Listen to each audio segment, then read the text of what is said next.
রংপুর গ্রামে এক পুরনো বিশাল বাড়িতে থাকত এক বৃদ্ধা শাশুড়ি কমলা দেবী। তার 2 ছেলে, 2 বউ এবং তাদের ছেলেমেয়েরা। ছোট ছেলে দীপক মারা যাওয়ার পর থেকে বাড়ির সুখ যেন হারিয়ে গিয়েছিল। শাশুড়ি কমলা দেবীর ঝোঁক সবসময় বড় ছেলে হরিপদ এবং তার স্ত্রী কুসুমের দিকেই ছিল।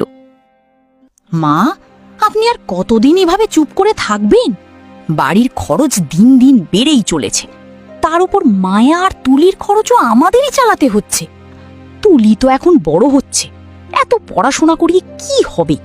মেয়েদের এত পড়াশোনার দরকারই বা কি? মেয়ের বিয়ে দিয়ে দিলেই তো একটা ঝামেলা শেষ।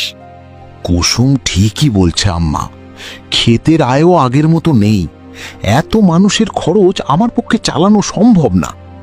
দীপক তো আর নেই, তার পরিবারটার দায়িত্ব আমি আর কতদিন নেব? আমি তোদের কথা বুঝতে পারছি বাবা, কিন্তু মায়া আর তুলি তো আমার নিজের পরিবারের মানুষ। দীপক চলে যাওয়ার পর ওদের মুখের দিকে তাকিয়েই তো এতদিন সব সহ্য করেছি। আম্মা, আমার কথাটাও একবার ভাবুন। দীপক থাকলে হয়তো পরিস্থিতিটা অন্যরকম হতো, কিন্তু এখন পুরো সংসারের দায়িত্ব আমার ওপর। আমি চাই না শেষমেশ নিজের সন্তানদের প্রয়োজন মেটাতেও আমাকে অন্যের কাছে হাত পাততে হয়। কমলা দেবী দীর্ঘশ্বাস ফেললেন। সন্ধ্যায় কমলা দেবী মায়াকে ডেকে পাঠালেন। পাশে হরিপদ আর কুসুম গম্ভীর মুখে দাঁড়িয়েছিল। মায়া, তোকে একটা কথা বলতে চাই। তুলি এখন আর ছোট নেই, ওর অনেক পড়াশোনা হয়েছে। এবার ওর পড়াশোনা বন্ধ করে ভালো একটা ঘর দেখে বিয়ে দেওয়ার কথা ভাব। এতে তোর দায়িত্বও কমবে, আমাদের সংসারের চাপও কমবে। মায়ার বুকটা কেঁপে উঠল।